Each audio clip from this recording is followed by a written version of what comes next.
Welcome back to the show. Today we are stepping into the heaviest arena there is. We're talking about war.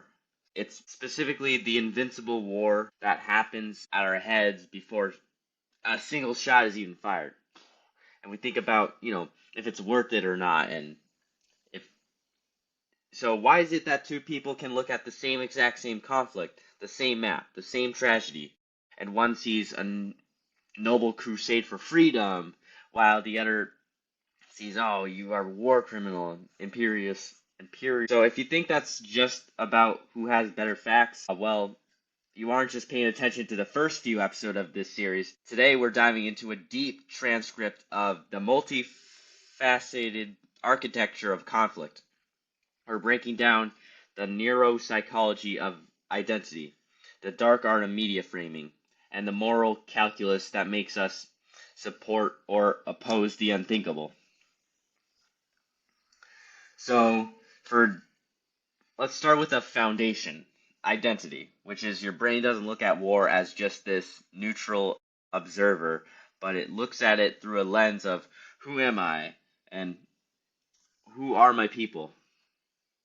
And if your identity is rooted into nationalism, your brain treats like a threat to your borders exactly like a threat to your own skin, in a way, because of this ethnic or language based on certain cultures, and if we should be divided. And that's where the ethnic conflicts may start to get heated, is because of this belief that, oh, this is my territory, this is your territory, over territorial disputes. And if your identity is rooted into nationalism, yeah, it's pretty much your nation is threatened and your brain processing centers lights up, and supporting the war becomes a patriotic duty. And it's not a choice, but an immune response. But what if you felt marginalized by that same nation? Like a civil war. If your identity is tied into an ethnic or religious group that has been oppressed, you see that same military action as an extension of the machine. So basically, it's like, you have two people, one border, two entirely different neurological realities. So now let's talk about how the fire is fed. So you got media narratives. In the brain, words are triggers, and there is a massive difference in how your neurons, when you hear the term freedom fighter versus a terrorist. For the freedom fighter, it activates the parts of brain associated with empathy, heroism, and moral rewards. And seeing as this hero fighting against those enemies, and the terrorist immediately triggers the fear center, which shuts down your ability to see the other as a human.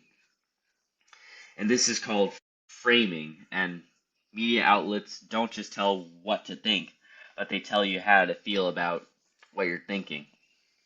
And in this digital age, we live in echo chambers on steroids, pretty much. And your feedback is a feedback loop that scrubs away any perspective that might make you feel wrong. And it's a digital fortress that makes the other side look not just incorrect, but evil, in a sense, where they do all these horrible things. And then section 3, then we have the logic, or what we call national interest. This is where we try to pretend we're being rational. Governments talk about economic stability or geopolitical strategy, and they say, we need this resource, or we need this market. And for some, this resonates. But the brain's calculating centers, the lateral prefrontal cortex, start doing a cost-benefit analysis. And they say, like, oh, are we going to war profiteer? Because if we do, maybe it's worth it, and they'll see all these benefits. And if we go to war, as long as gas prices stay low, and my kids have jobs. But here's the moral glitch. So we often use national interest as a mask for our own comfort.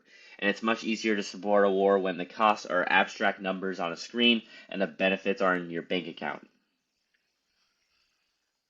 So finally, we hit the moral values, and this is the just war theory versus the humanitarian heart. Proponents of war will walk you through a checklist. Is it a just cause? Is it proportional? Because if they are trying to engage your sense of justice and how you view it. Is it justice for taking down the enemies, killing them, or is it better to just avoid them and let them do their thing? It's always a hard decision. It's often that then wars are those kinds of things we debate about. Some just don't want it because they're about world peace, and then some are support it because they're like, oh, well, it's the loudest thing out there. The media makes it so loud when it comes to pro-war. Yep, opponents are looking at the human cost, and they are seeing the images of children in rubble, and this activates the insula, the part of the brain that handles disgust and empathy. And this is where the debate becomes truly polarized, because when you argue someone about war, you aren't arguing so much about policy, but more about the humanitarian consequences, or what happens the very next day. It's like looking at sanctity versus suffering. And if you believe the war is holy or necessary for survival, you can tolerate almost any amount of suffering. And if you believe life is sacred above all else, no strategic gain will ever justify a single death. So, we didn't end this without talking about the ghosts. So your stance on war is often dictated by collective memory. So if your country's history is a string of successful interventions, like think of the United States, your brain is primed to see war as the solution. But if your society carries the trauma of a lost war or brutal occupation, then your collective amygdala is permanently on high alert. And you don't see like a solution, but you see more like a black hole as these memories are passed down through history, like it repeats itself through stories and culture. And this creates some neural baseline for an entire population before a conflict even begins. So, where does that leave us?